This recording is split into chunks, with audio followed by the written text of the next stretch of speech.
Imagine waking up one day to find that every thought you've ever had was never truly your own. The books you've read, the opinions you've shared, the outrage you've felt, all carefully sculpted by invisible hands. You scroll through your phone, sip your coffee, nod along to headlines that confirm what you already believe, and never pause to ask, who placed these beliefs in me? It's a quiet kind of possession, the kind that doesn't require chains or cages, only comfort. You tell yourself you are informed, independent, rational. Yet beneath that confidence, something fragile trembles. What if your sense of truth is nothing more than an echo, someone else's voice dressed in your tone? We live in an age that worships the illusion of awareness. Every person a self-declared thinker, every opinion a flag of identity. But when was the last time you truly thought, alone, unfiltered, unprompted, not in reaction to a post, not in defense of your tribe, but as a raw act of discovery, where the answer might shatter you? Most never dare. Because genuine thought is not pleasant, it's violent. It dismantles certainties, burns idols, leaves you naked before reality. And humans, despite our self-proclaimed enlightenment, have always feared the fire of truth more than the comfort of falsehood. Centuries ago, men bowed before gods of stone. Today we bow before algorithms, influencers, ideologies, and brands. Our temples are glowing screens. Our prayers are clicks and comments. We've traded incense for data, scriptures for slogans. The idols have changed, but the worship remains. Ignorance, you might think, belongs to the uneducated. But the new ignorance is sophisticated. It wears the mask of intelligence. It speaks with academic eloquence, cites sources and quotes philosophers. Yet beneath that polish lies something hollow, the inability to question the foundations of one's own conviction. You might feel certain you're not part of it. You read widely, you debate, you stay informed. But consider this. The moment you align your thoughts too comfortably with a label, left or right, skeptic or believer, realist or idealist, you've already begun to think in someone else's language. You have accepted a pre-written framework, and within that framework, freedom is only an illusion. The death of critical thinking doesn't announce itself with censorship or tyranny. It happens silently, one convenience at a time. The easier it becomes to access information, the harder it becomes to discern wisdom. The more opinions you can scroll through, the less likely you are to wrestle with your own. Perhaps this is the greatest paradox of our era.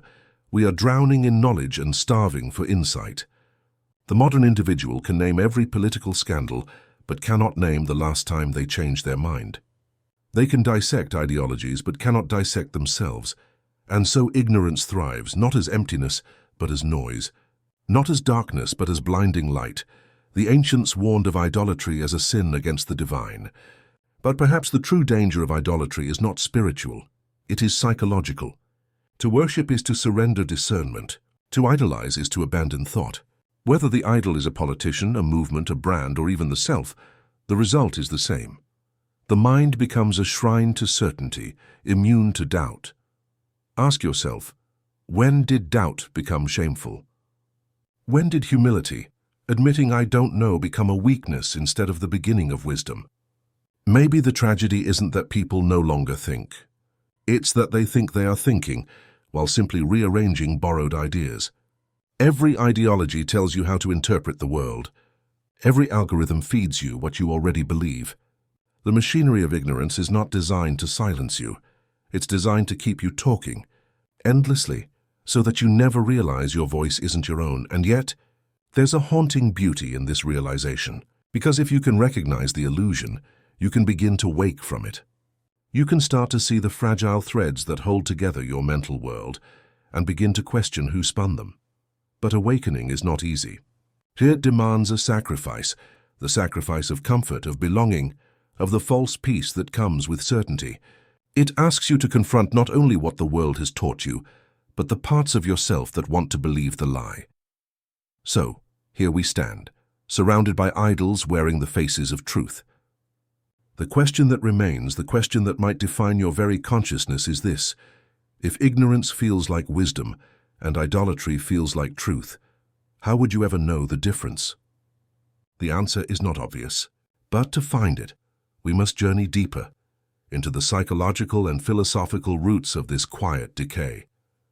Beneath our collective blindness lies something ancient, something primal, the human need to believe, to belong, and to bow before something greater than ourselves. And that need, left unchecked, has become the silent architect of our age, the hidden problem and its psychological, philosophical roots, the architecture of unthinking, why we choose to obey the illusion. Ignorance, contrary to what we've been taught, is rarely accidental. It is engineered by the mind, by culture, by history itself. It is not the absence of knowledge, but the refusal of depth.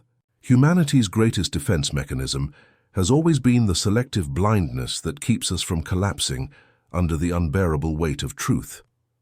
Carl Jung once wrote that people will do anything, no matter how absurd, to avoid facing their own souls. It is not ignorance of facts that enslaves us, it is ignorance of ourselves. Beneath the surface of every belief, every idol we construct, lies a quiet terror, the fear of meaninglessness. To think critically is to strip away illusion until only the void remains, and few have the courage to look into that void without trembling. From birth, the mind learns to worship certainty. Parents, teachers, governments, religions, each one offers answers before we even learn how to ask questions. Our culture teaches obedience long before it teaches thought. The school system rewards memorization, not introspection. Society reveres the confident over the contemplative. And so we grow into adults who equate conviction with intelligence and doubt with failure. Nietzsche warned of this long before the digital age. He saw that when God dies, not merely the religious deity but the absolute source of moral and intellectual authority, humans do not become free. They become desperate. Desperate to replace him. And in our desperation, we invent new gods, ideologies, leaders, scientific dogmas, collective narratives that promise meaning without demanding reflection. In that sense, idolatry is not a religious problem, it's an existential one. The idol is the answer we use to silence the unbearable question, why am I here and what should I believe? The idol offers safety, identity, and belonging. It gives structure to chaos. But in accepting it, we trade authenticity for security. Arthur Schopenhauer called this the great tranquilizer of the masses, the illusion that we understand the world when, in fact, we only cling to comforting symbols. To live without such illusions would mean living without the narcotic of certainty, exposed to the raw and indifferent truth of existence. Most would rather sleep through life than face that kind of awakening, and so the human psyche builds intricate defenses. Confirmation bias shields us from dissonance. Tribal identity ensures we stay close to those who think like us. Our very biology conspires against critical thought. The brain rewards us with dopamine when we affirm our pre-existing beliefs and punishes us when we confront contradictions. The self becomes addicted to its own delusion. This is why ignorance feels good. It's not an absence of light, it's a carefully tuned comfort zone. It is the psychological equilibrium that keeps us functional, even if it also keeps us blind. To challenge our own beliefs is to threaten the stability of our inner world. And the ego, fragile as it is, will fight to protect itself from dissolution. Viktor Frankl, a man who stared into humanity's darkest abyss, understood this paradox deeply. He wrote that the ultimate freedom of man lies in his ability to choose his attitude toward any given circumstance. Yet most of us surrender that freedom willingly. We choose the easier path, not to think but to react, not to question but to belong. And belonging, perhaps more than truth, is the real master of the human heart. Jean-Paul Sartre believed that humans are condemned to be free, burdened with the responsibility of creating their own meaning in an indifferent universe. But freedom terrifies us. To be free means to stand alone, stripped of collective identity, forced to craft a truth that might never be validated. So instead, we seek refuge in the herd. To think critically is to betray the herd. To ask forbidden questions is to risk exile from communities, from careers, even from oneself. This is why ignorance spreads so easily. It is socially rewarded. Those who echo the approved narratives are praised as virtuous. Those who dissent are branded heretical or unhinged. The tribe guards its myths with the same fervor as ancient priests guarded their temples. Aldous Huxley saw this future with eerie precision. In Brave New World, he envisioned a society not of oppression but of seduction. People no longer needed to be forced into conformity. They desired it. They were too entertained, too comfortable, too chemically pacified to rebel. The ultimate tyranny, Huxley realized, would not be the one that silences dissent, but the one that makes dissent unthinkable. And we are living in that tyranny now. The chains are invisible, woven from convenience, validation, and social reward. Every click, every like, every affirmation reinforces the idol of consensus. We no longer burn heretics at the stake. We simply scroll past them. But to understand why this happens, we must confront a deeper psychological truth. The mind abhors uncertainty. It equates doubt with danger. In the wild, uncertainty meant death. In civilization, it means existential dread. The modern mind, despite its sophistication, is still ruled by primitive fear.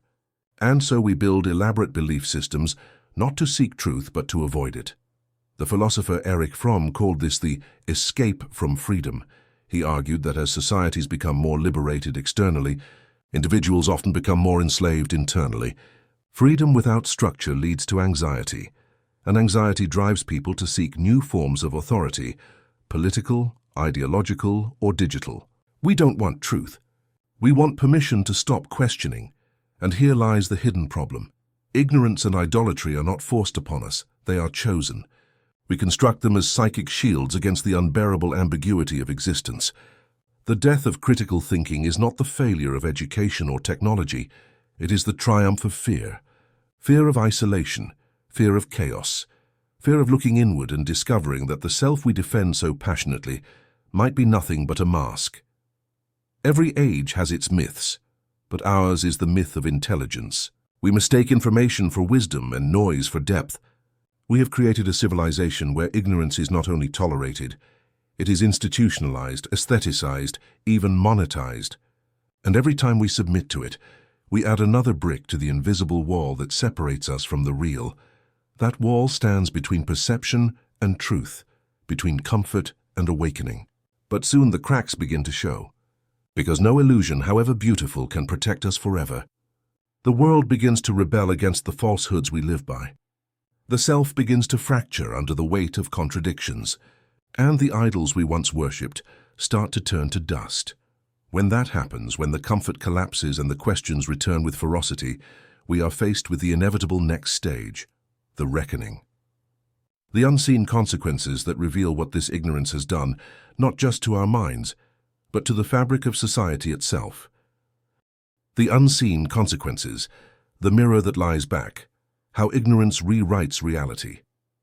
At first, ignorance feels harmless, almost invisible, like dust gathering in the corners of a room you never notice until sunlight exposes it. You go about your day, confident that your thoughts are your own, your choices authentic, your worldview rational. But ignorance, once internalized, does not remain passive. It metastasizes. It reshapes perception itself, until the line between what is and what you believe dissolves completely. You don't just live in the world anymore, you live in a reflection of your mind. And when the mind is corrupted by borrowed certainty, that reflection becomes a lie. We call it reality, but what most experience is a carefully curated hallucination, a mosaic of biases, algorithms, and social validation. You might not see it, but it governs everything. How you vote, how you love, how you interpret a stranger's pain. The architecture of ignorance extends beyond thought. It seeps into identity. It dictates who you believe you are and what you believe you deserve. Imagine two people reading the same headline. One feels rage, the other relief. The truth of the event is irrelevant. Their interpretation becomes their reality. This is the silent tyranny of modern consciousness. Truth no longer unites. It fragments. Each mind becomes a private kingdom, walled off by ideology, patrolled by emotion. The philosopher Jean Baudrillard once warned that our age would drown not in censorship, but in simulation. We live in a world where the real is replaced by signs of the real, he wrote. Images, slogans, opinions, each pretending to be truth, each hollowing it further. And when enough people mistake the sign for the substance, civilization itself begins to orbit illusion. This is how ignorance wins, not through suppression, but through excess. Too much data, too many voices, too many half-truths dressed as revelation. The modern mind, overstimulated and exhausted, no longer seeks understanding, it seeks relief. In that fatigue it becomes pliable, obedient. desperate for narratives that simplify complexity into digestible outrage, and the cost of that obedience is staggering. The unseen consequence of our collective idolatry is not merely intellectual decay, it is moral paralysis. When every truth is relative, conscience becomes negotiable. We no longer ask what is right, but what is popular, or what will make me belong. In this way, ethics dissolves into performance. Compassion becomes a badge of virtue, not an act of courage. Justice becomes a hashtag, not a sacrifice. Societies built on unexamined belief inevitably devour themselves. History whispers this truth with merciless consistency. Empires collapse not because of external enemies, but because of internal blindness, the slow erosion of discernment, the comfort of echo chambers, the worship of leaders who mirror collective delusion. In ancient Athens, Socrates was condemned not for lies but for asking too many questions. His death was not an act of ignorance, it was an act of idolatry. The people worshipped their own opinions and demanded blood for anyone who challenged them. We flatter ourselves by thinking we are different, but today's executions are digital, not physical. Dissenters are not poisoned. They are erased, discredited, made unemployable. The mechanism of control has evolved, but the psychology remains identical. The philosopher Hannah Arendt once described the banality of evil, the idea that atrocities are committed not by monsters, but by ordinary people who have stopped thinking. People who obey systems without question, who outsource their conscience to authority. The modern manifestation of that evil is subtler, quieter. It's in the bureaucrat who follows destructive policies because it's not my job to question. It's in the citizen who clicks agree without reading. It's in every one of us who turns away from discomfort, preferring convenience over awareness. And that's how ignorance seeps into the bloodstream of society, through small abdications of thought. Each one insignificant on its own, but together, they create a civilization that can no longer tell truth from fiction. The neuroscientist Donald Hoffman suggests that evolution itself doesn't favor truth, but survival. The mind is not designed to perceive reality accurately. It's designed to perceive what is useful. And in a world where ignorance is useful, where it keeps you comfortable, accepted, employed, truth becomes a liability. So we construct elaborate narratives to justify our blindness. We tell ourselves we're too busy to think, that everyone has their own truth, that it's all too complicated anyway. But these are not excuses. They are symptoms of decay. Because once a society stops believing in truth, it becomes prey to whoever defines it next. Look around. You'll see the evidence everywhere. Media that no longer informs but manipulates. Education that produces obedience instead of curiosity. Technology that amplifies outrage instead of understanding.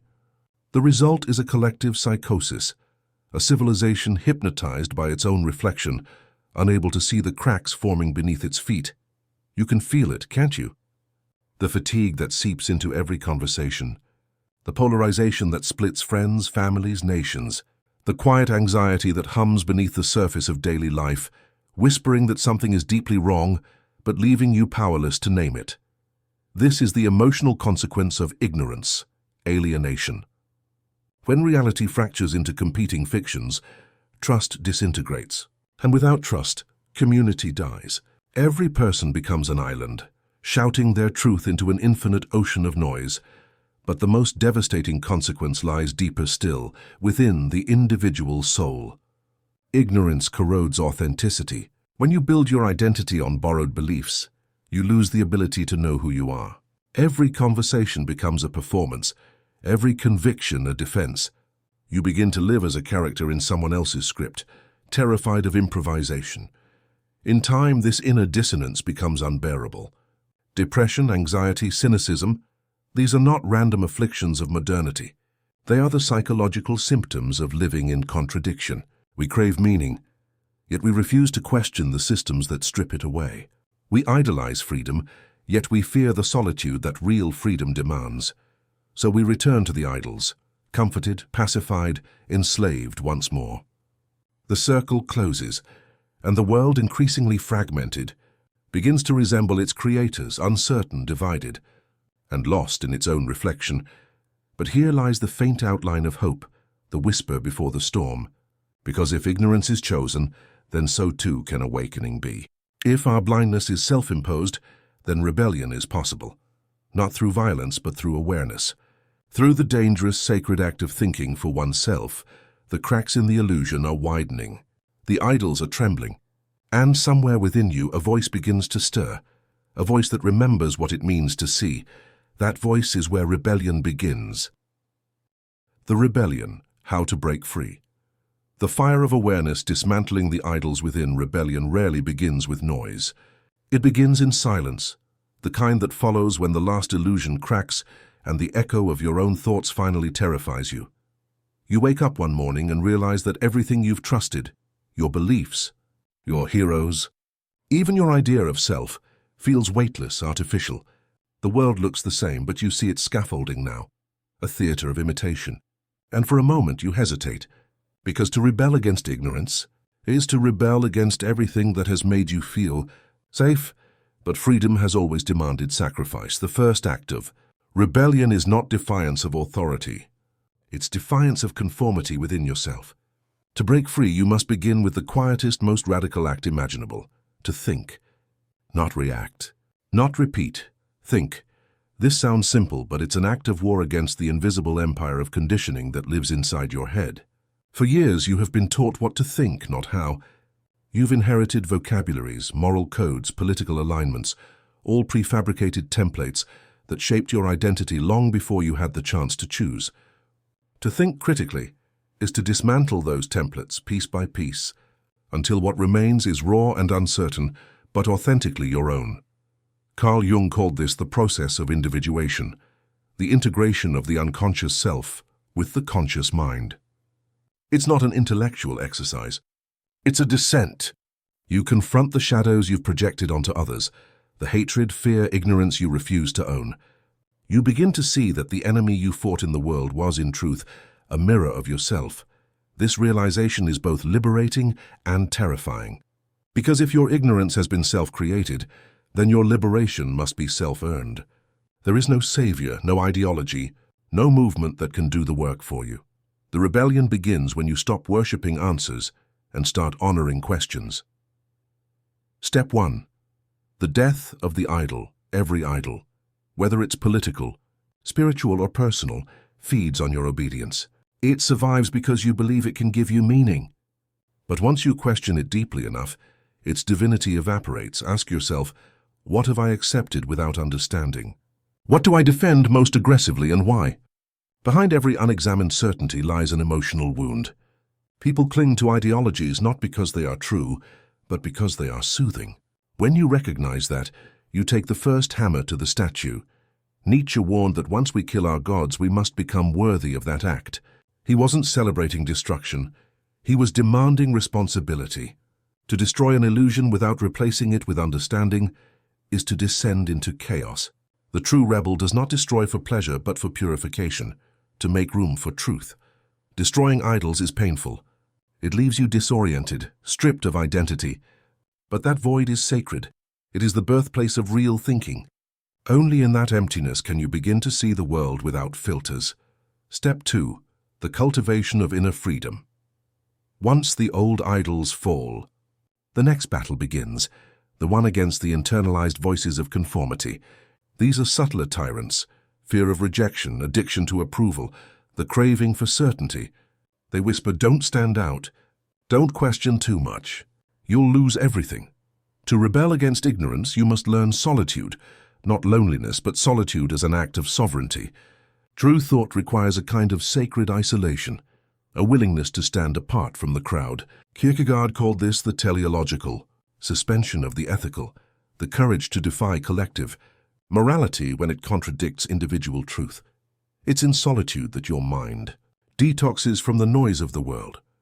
You begin to observe your thoughts as they arise, noticing how many of them aren't truly yours. Meditation, journaling, silence, these are not escapist acts. They are acts of reclamation. You are repossessing your own consciousness.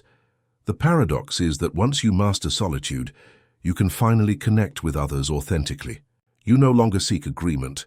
You seek understanding. You no longer need validation. You need truth. Step 3.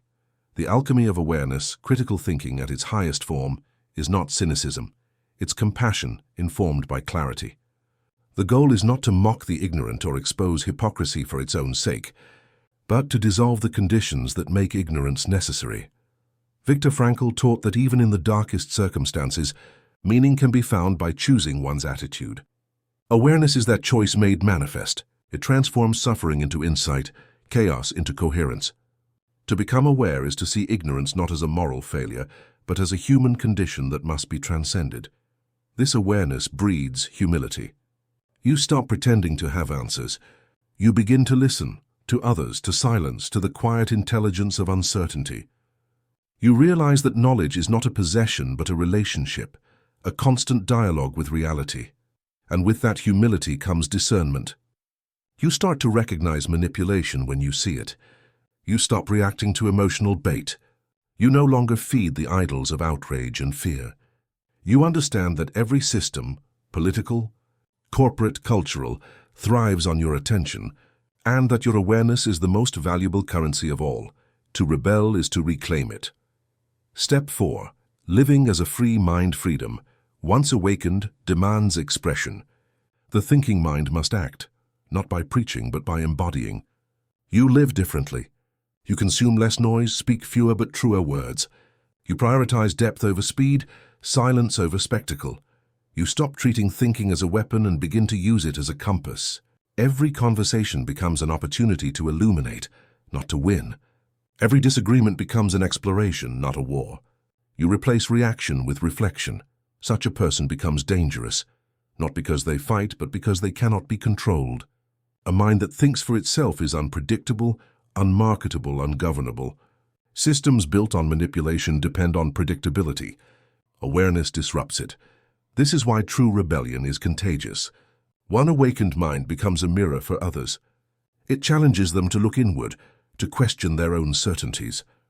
The revolution begins quietly, spreading not through slogans or protests, but through presence, through people who live as though truth were sacred again.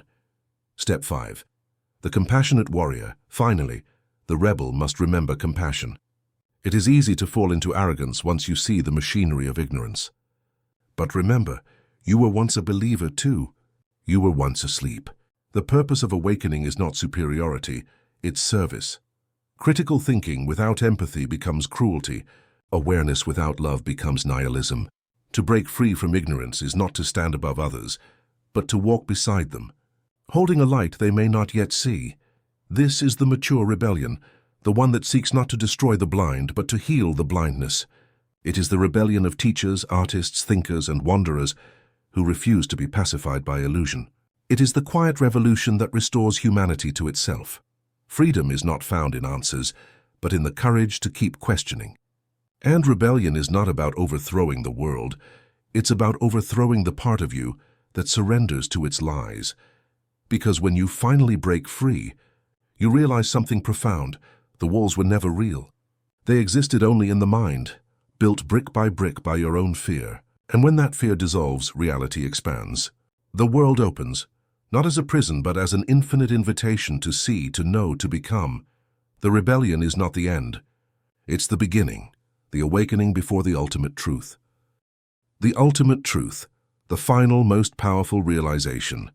The light beyond thought, remembering what it means to see.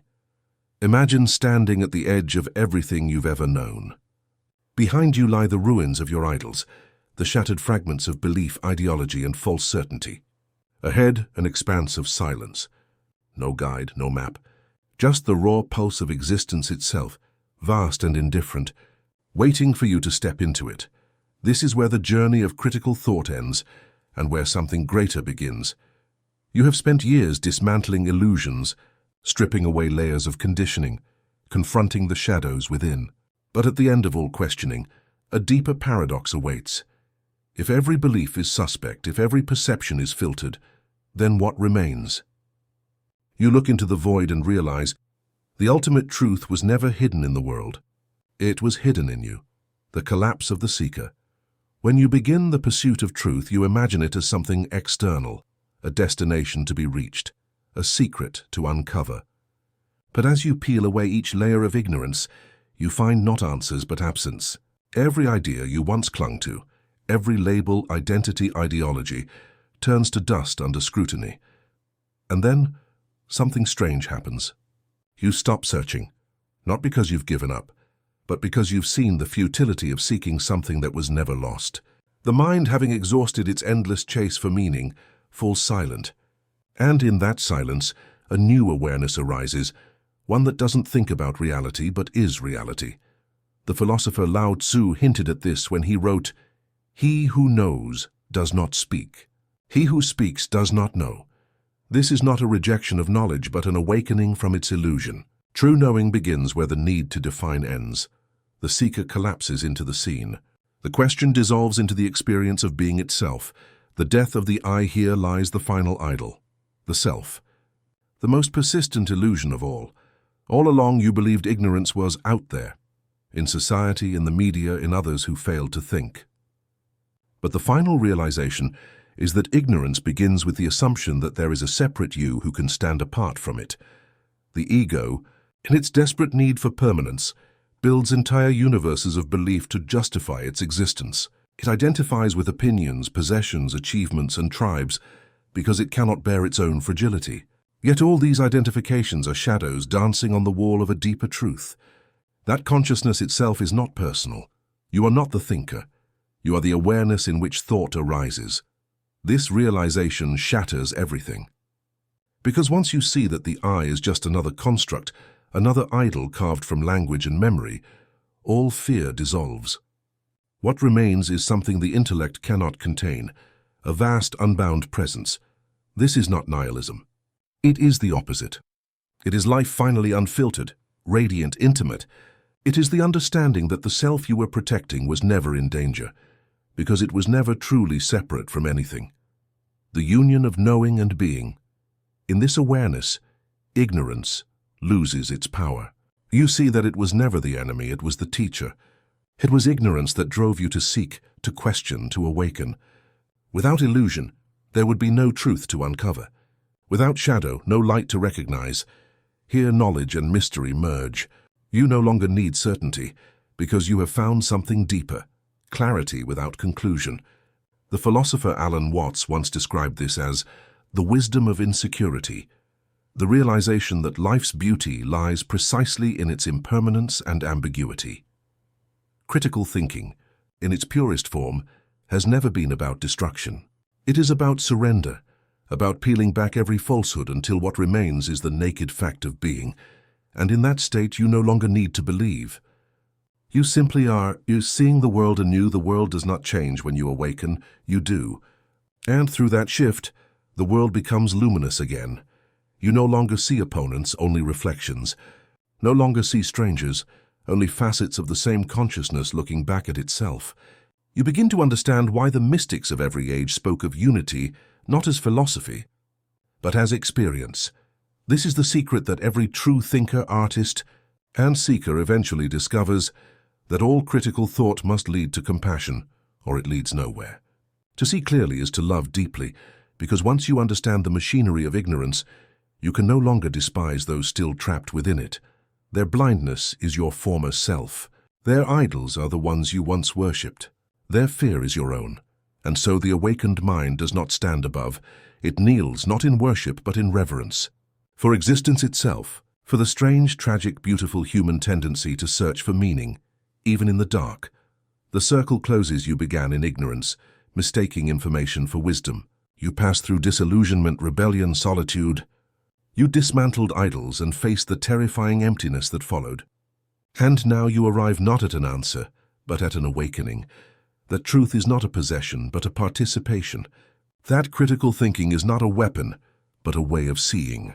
That every illusion, no matter how destructive, points back to the same place, the silent awareness that witnesses it all. This is the ultimate paradox. You can only transcend ignorance by fully acknowledging it. You can only awaken by realizing you were never asleep. The final realization, you stand now where philosophers, poets and mystics have stood for centuries, at the edge of language, where thought dissolves into being. You feel it, don't you? The quiet pulse behind all things, the unbroken thread that connects every mind. every moment. This is the truth that no book can teach and no doctrine can own. Awareness is freedom. When you truly see the machinery of ignorance, it loses its hold on you. You become the observer, not the prisoner. You recognize that every thought, belief, and emotion is part of a grand unfolding that does not need to be controlled, only understood. And from that understanding comes peace. Not the fragile peace of ignorance, but the luminous peace of awareness. The idols crumble, the noise fades. The world stripped of illusion stands revealed, not as something to be conquered, but as something to be witnessed. You realize that critical thinking, at its deepest, is not about doubting the world. It's about remembering the part of you that can never be deceived. The silent witness, untouched by propaganda or ideology, who has been watching since the beginning. That witness is not separate from the world. It is the world, awakening to itself through you. The epilogue of the mind, so you breathe. You look around at the people, the chaos, the beauty, the noise, and you understand that nothing was ever truly lost. Ignorance still exists, but it no longer frightens you. Idolatry still thrives, but you see through it with gentle eyes. The world is still asleep, but you walk through it awake. A quiet reminder that freedom was never out there. It was always within. And as the sun rises over this still, trembling earth, you smile, not because you have all the answers, but because you no longer need them. You are no longer the believer or the skeptic. You are no longer the thinker or the thought. You are awareness itself, boundless, formless, free. The death of critical thinking was never the end of truth. It was the beginning of remembering who we truly are.